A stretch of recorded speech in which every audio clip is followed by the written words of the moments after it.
चक्कर काट रहे हैं। सुबह से शाम हो गई, भाभियां इंतजार कर रही कि कब भरत सिंह लाला जी सब्जी लेके आवे और कब हम घर में सब्जी बनावे। पूरा दिन निकल गो, लाला जी तो लौट के ही ना आए। शाम हुई, भैया घर पे आए, देखा क्या बात है, क्या हो गया, क्या बताएं। नौ की नौ इकट्ठी बैठी एक जगह। आज हमने भाई साहब को बाजार भेजा सब्जी लेने के लिए, कटिया पकड़ाई, पैसे पकड़ाए, और भाई साहब सुबह के गए, अभी तक लौट के नहीं गए। नौ भैया ने कही, अरे तुमको मना किया था, वो कोई काम करने वाला नहीं है, लेकिन तुम फिर भी नहीं मानते।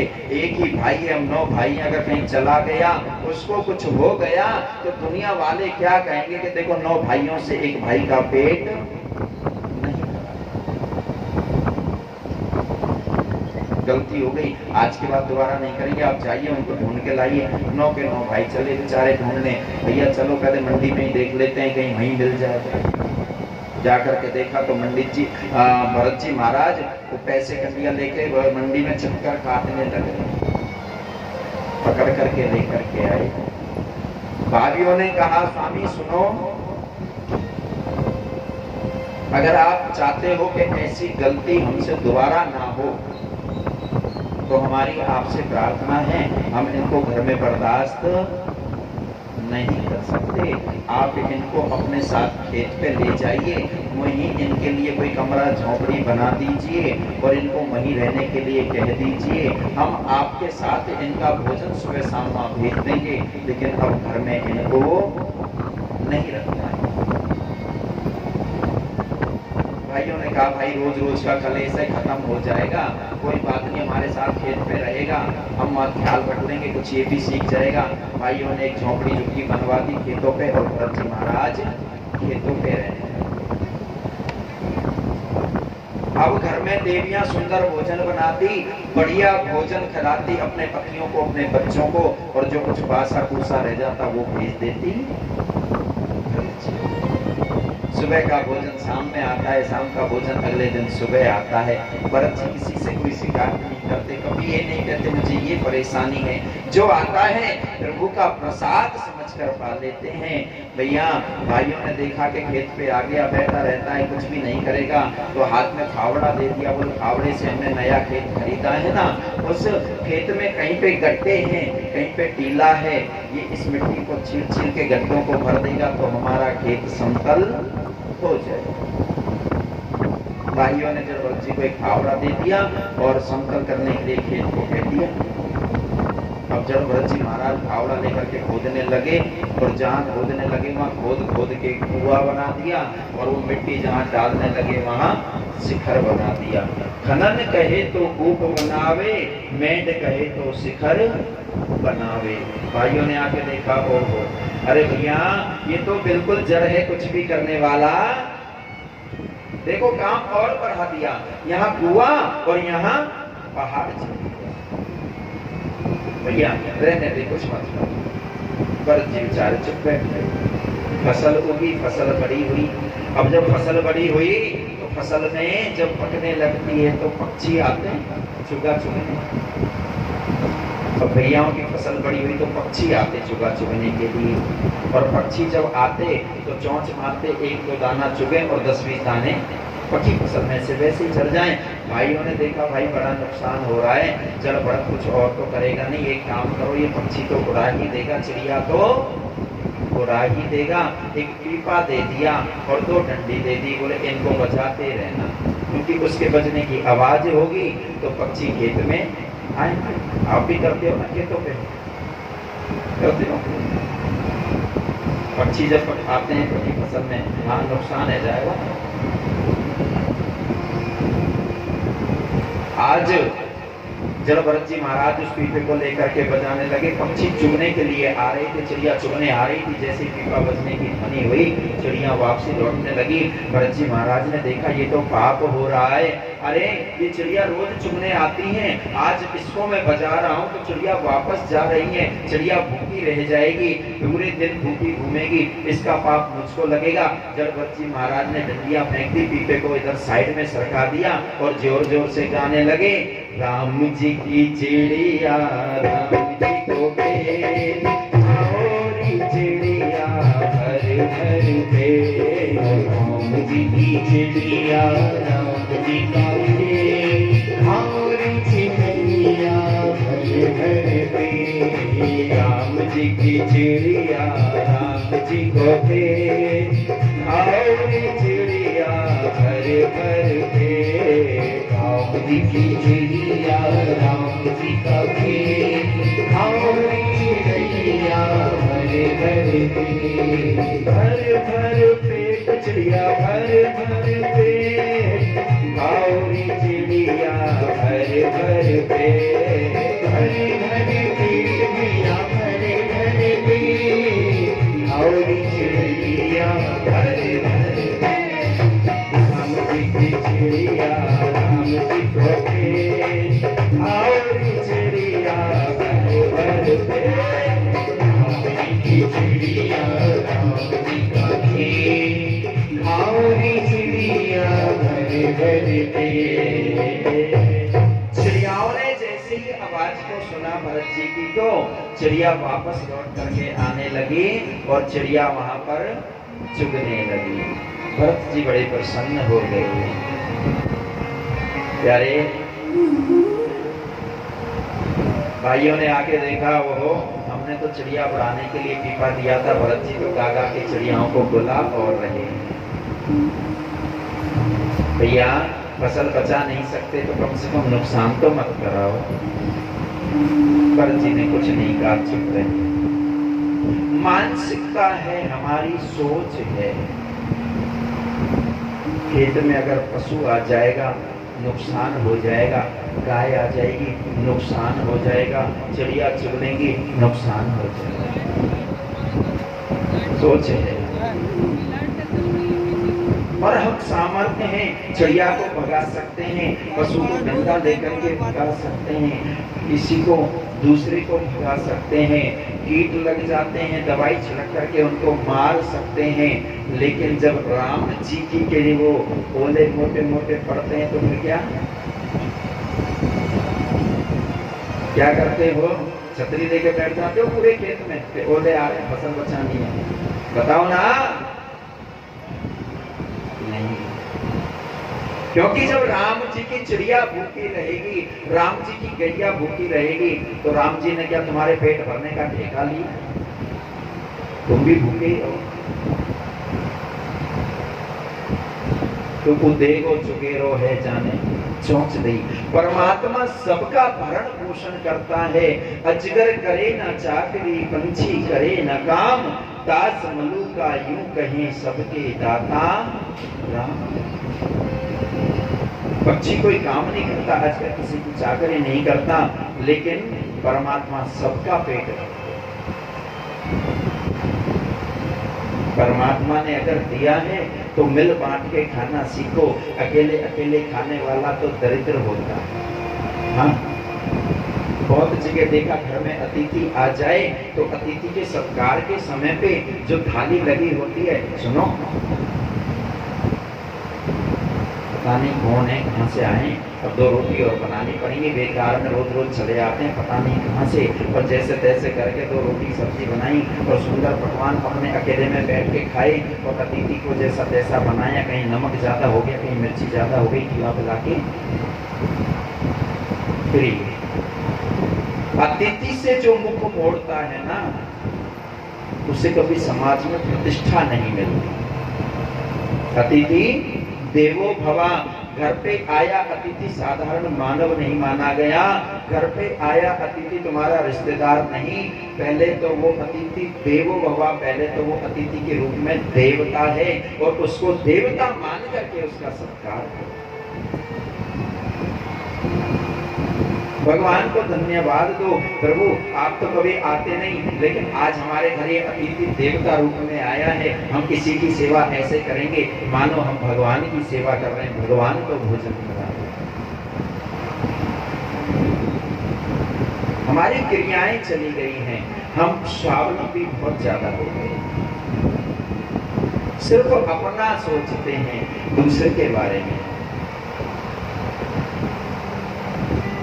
सुखदेव स्वामी कहते हैं, राजन, जो व्यक्ति अकेला खाता है वो दरिद्र होता है।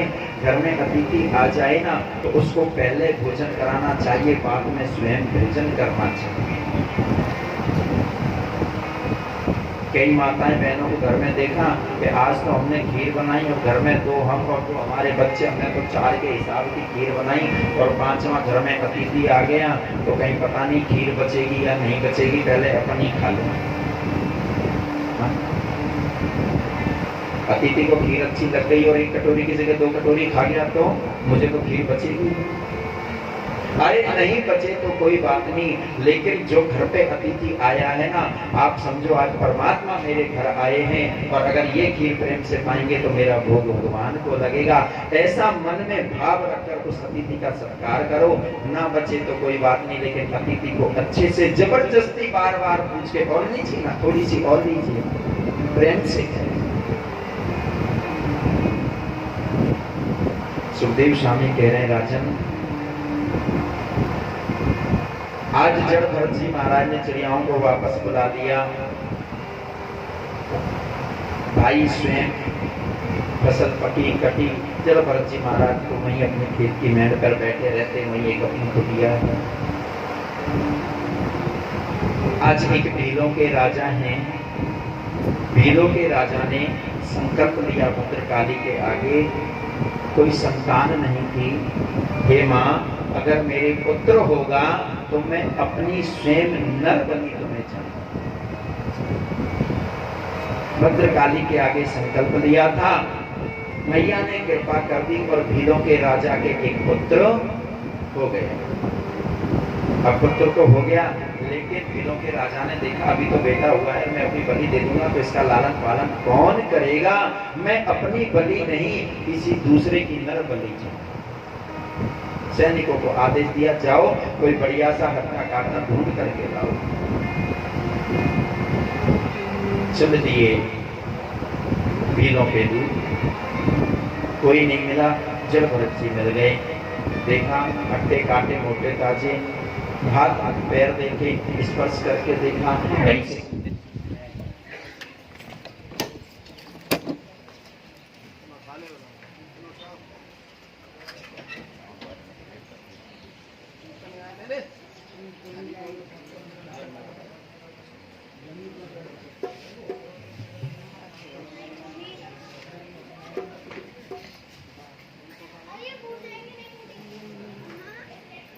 कृष्ण गोविंद हरे मुरारी, हे नाथ नारायण वासुदेवा।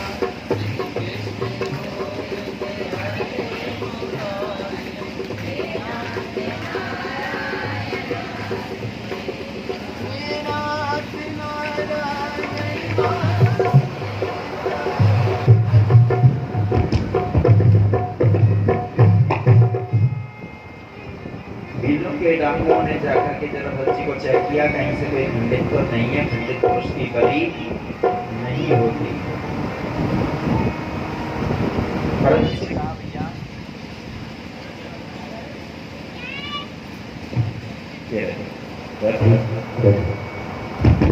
भैया चलो, तुम्हें हमारे महाराज ने बुलाया है। जड़ भरत जी महाराज उनके साथ में चलने लग गए। जड़ भरत जी महाराज गए, डाकुओं के राजा ने देखा, बड़ा प्रसन्न हुआ, बहुत सुंदर मानव लेकर के आए हो, बहुत दिन स्नान करे हो गए, मैले कछेले हो रहे थे, खेतों पे बैठे रहते, बहुत सुंदर स्नान कराया, वस्त्र पहनाए और आज जड़ भरत जी महाराज को सुंदर पकवान दिए खाने के लिए। बहुत दिनों से रूखी सूखी खा रहे थे, पकवान मिले, जड़ भरत जी महाराज ने भी दबाकर खाना शुरू किया। जड़ भरत जी महाराज दबा करके खाने लगे। भीलों के दूतों ने देखा कि यह दबा के खा रहा है, ये तो जिस व्यक्ति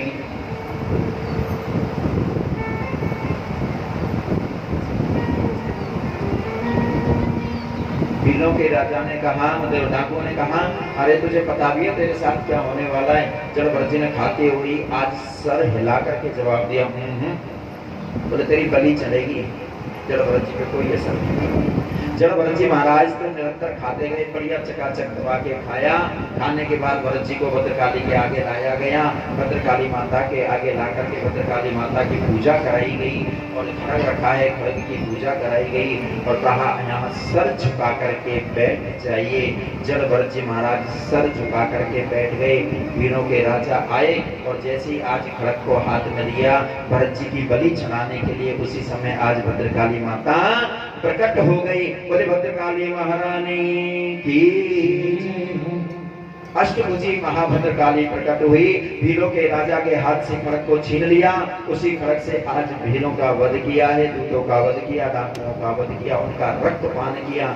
बड़ी ही क्रोध में है भीलों के। आज रक्तपान करने के बाद माता को अभी भी क्रोध आ रहा है। इतना सब कुछ हो गया, भद्रकाली माता प्रकट हो गई। भीलों के राजा का स्वयं वध कर दिया, डाकुओं का वध कर दिया, लेकिन जड़भरत जी महाराज अभी भी सर झुका के ही बैठे। कुछ पता नहीं क्या हो रहा है। माता ने कहा बेटा अब तो खड़ा हो जा। जड़भरत जी ने सर उठा के देखा, ओहो ये तो अभी माता जी मंदिर में थी, बाहर आ गई। प्रणाम किया, साष्टांग।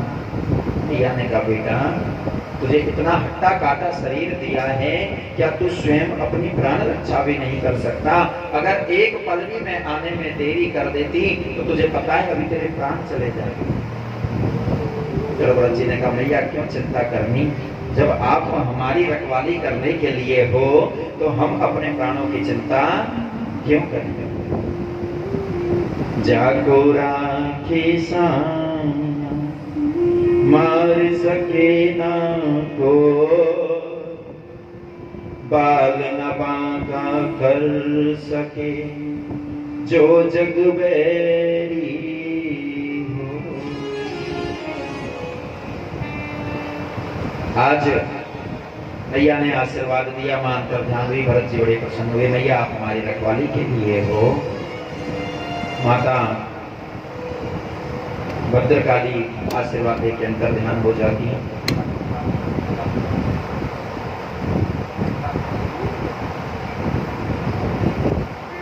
सुखदेव स्वामी कहते हैं राजन, जड़भरत जी महाराज इस बार लौटकर अपने घर नहीं आए, खेतों पर नहीं आए और इच्छुमती नदी के तट पर पहुंचे। इच्छुमती नदी के तट पर पहुंच के जड़भरत जी महाराज ध्यानिष्ठ बैठ गए भगवान के भजन में। इधर सिंधु सौरवीर देश का राजा रघुकुल पालकी में सवार होकर के कपिल मुनि के आश्रम पे जा रहा था सत्संग की इच्छा से। घोड़े पर नहीं जा रहा था, रथ पे नहीं जा रहा था, पालकी में बैठ के जा रहा था।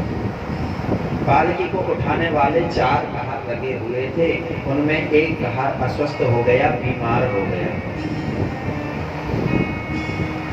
बीमार हो गया, जंगल का रास्ता, अब कहार कहां से आए?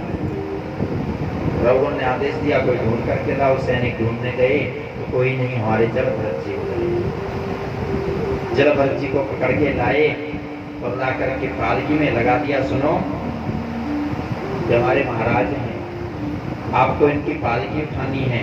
जड़भरत जी ने कोई जवाब नहीं दिया, पालकी उठाने में लग गए। पालकी उठी, आज पालकी आगे चलने लगी। जड़भरत जी महाराज हिंसा नहीं करते, कोई जीव हत्या नहीं करते। पालकी जब आगे चलने लगी तो जैसे ही कोई कीट आ जाता, कहीं कोई रास्ते में चटावर आ जाती, तो जड़भरत जी महाराज उस हत्या को बचाने के लिए, पाप बचाने के लिए थोड़ा सा जोर से पैर आगे बढ़ा देते, राजा को थोड़ा धक्का लगता, बड़ी चिटावर मिल जाती, चींटियां का ढेर मिल जाता, तो भरत जी महाराज थोड़ी सी छलांग लगाने की कोशिश करते कि कोई चींटी मर ना जाए। जड़भरत जी जब छलांग लगाते तो रघुकुल को भी धक्का लगता। थोड़ी ज्यादा बड़ी चिटावर मिल गई, जोर से कूद गए। राजा को इस बार जोर से धक्का लग गया और ऐसा धक्का लगा कि जैसे ही भरत जी महाराज उछले, ऐसी पालकी में बैठा रघुकुल भी उछल गया और मस्तक छत से टकरा गया, पालकी की छत से। छत से टकराया, क्रोध आ गया, कहने लगा ना पश्यति जन्मांधो कामांधो नैव पश्यति, ना पश्यति मदोन्मतो अर्थिदोषं न पश्यति। पकड़ लो इसको, दंड दो इसको, इसे पता नहीं ये किसकी पालकी में लगा है। जलवरची महाराज को सैनिकों ने पकड़ लिया, घोड़े बरसाने लगे। जलवरची महाराज ने एक शब्द दिया, पलट के जवाब नहीं। रघुन ने देखा इसकी पिटाई भी लग गई, लेकिन एक जवाब भी नहीं देता। कैसा पुरुष है ये? त्वयोदितं व्यक्तमविप्रलब्धं भर्तु सामे स्याद्यदि वीरभारा, गन्तुर्यदि स्यादिति गम्य मध्वा, जीवेति रासो न विदां प्रवादम्। आज जलवरची महाराज ने देखा कि अगर अब मैं नहीं बोला तो पता नहीं ये राजा कितने और जीवों को सताएगा। बोलने लगे। पालकी में बैठे बैठे आज जो व्यंग बाण मारे, उन व्यंग बाणों का आज जवाब देते हैं जलवरची महाराज। राजन, अरे राजा, तुम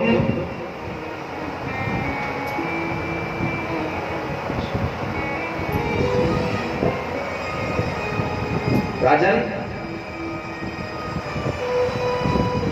तुम जिस शरीर की बात कर रहे हो ना, जिस भार की, जिस वजन की बात कर रहे हो, उस भार को, उस वजन को उठाने वाला कोई नासवान शरीर होगा और मेरा इससे कोई लेना देना नहीं। राजन, स्थूलता, कृष्णता आदि व्याधि, भूख प्यास, कलह, भय, इच्छा, बुढ़ापा, निद्रा, प्रेम, क्रोध, अभिमान, शोक आदि, ये सब देह के कर्म हैं। आत्मा का इनमें एक भी कर्म नहीं। आत्मा पे इनका कोई प्रभाव नहीं पड़ता। राजन, आत्मा तो अमर है। आत्मा कैसी है राजन? भगवान ने गीता में भी कहा, ना जायते म्रियतो न कदाचिनायम् भूत्वा भविता व न भूयः, अजो नित्यं शाश्वतोऽयं पुराणो न हन्यते मन्यमासे शरीर। शरीर और आत्मा दो अलग अलग है। शरीर की मान्यता उसी दिन तक है जिस दिन तक आत्मा इसमें बैठी है, और आत्मा जिस दिन तक इस शरीर में बैठी है उसी दिन तक ये शरीर चल रहा है। जिस दिन आत्मा इस पिंजरे को छोड़ के निकल जाएगी उस दिन ये शरीर किसी काम का। राजन, आत्मा कभी मरती नहीं, आत्मा को कोई काट सकता नहीं, आत्मा को कोई जल डुबो नहीं सकता, आत्मा को कोई अग्नि जला नहीं सकती। राजन, नैनम छिदन्ति सहस्राणि नैनम दहन्ति पावका, नाचैनं क्रीडयन्ता तो न शोषयति मारुता। राजन, आत्मा अमर है। आत्मा का एक स्वभाव है, शरीर जन्म लेता है, शरीर मरता है।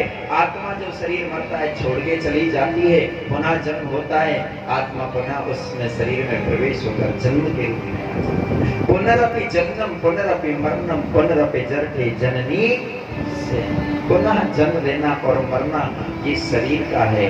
शरीर कैसा है? शरीर जिसका भी जीव का आया है, शरीर से ही एक नया शरीर उत्पन्न होता है।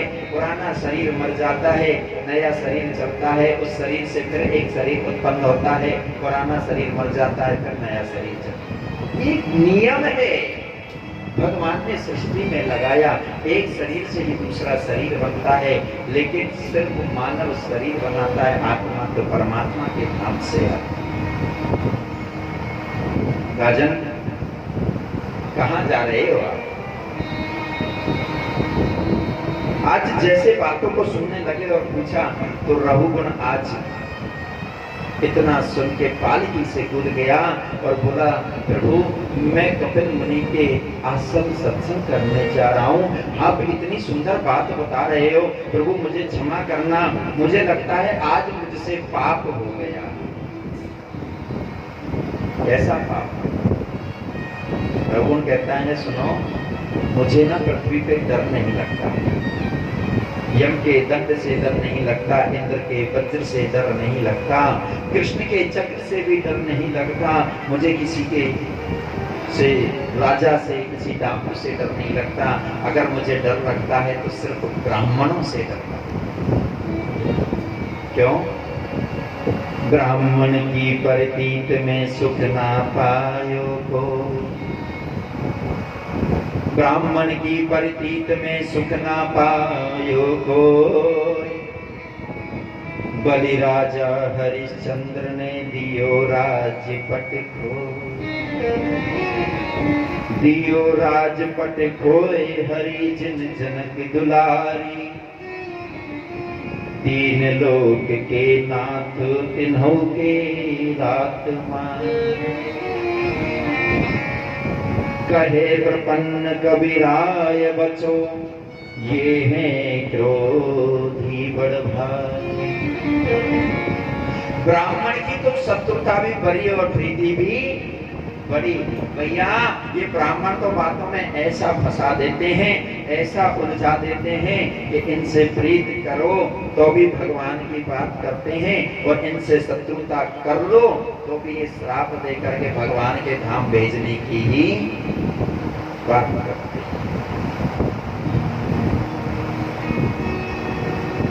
महाराज मुझे किसी से कोई डर नहीं लगता, लेकिन मुझे ब्राह्मणों से बड़ा डर लगता है। महाराज आप कोई ब्राह्मण है?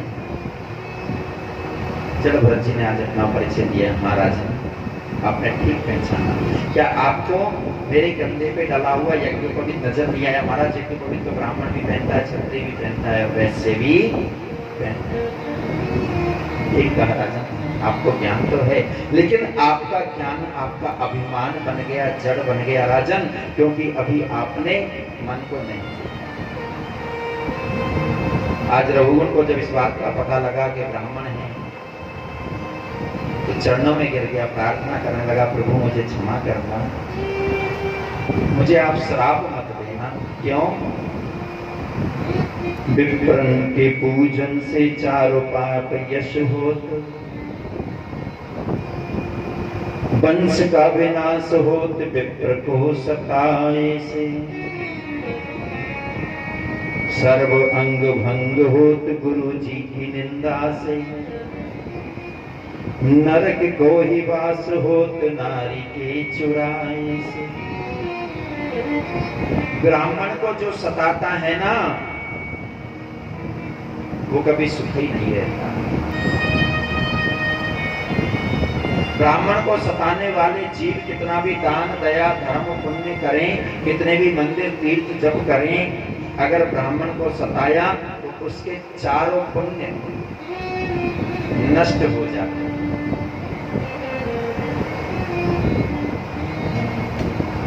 वंश का विनाश होता है, विप्र को सताने से वंश वृद्धि आगे नहीं चलती। सर्व अंग भंग होते हैं उस जीव के जो अपने गुरु की निंदा करता है, और नरक का वास उस व्यक्ति को मिलता है जो पराये की नारी का हरण करता है।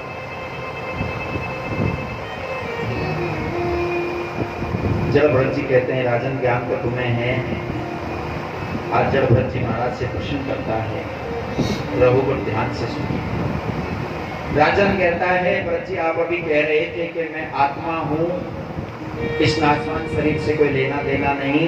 क्या आत्मा जो कर्म करती है या शरीर जो कर्म करता है उसका प्रभाव आत्मा ने किया तो शरीर पे पड़ना चाहिए, और शरीर ने किया तो आत्मा पे पड़ना चाहिए। राजन, शरीर ने पालकी उठाई, आत्मा भी तो शरीर के अंदर बैठी है, तो वजन तो बराबर आया, वजन तो आत्मा पे नहीं पड़ा। जी हंसे, राजन आप ठीक कह रहे हो, लेकिन आत्मा एक ऐसी है जिसे कोई वजन, हल्का क्या है भारी क्या है कोई फर्क नहीं।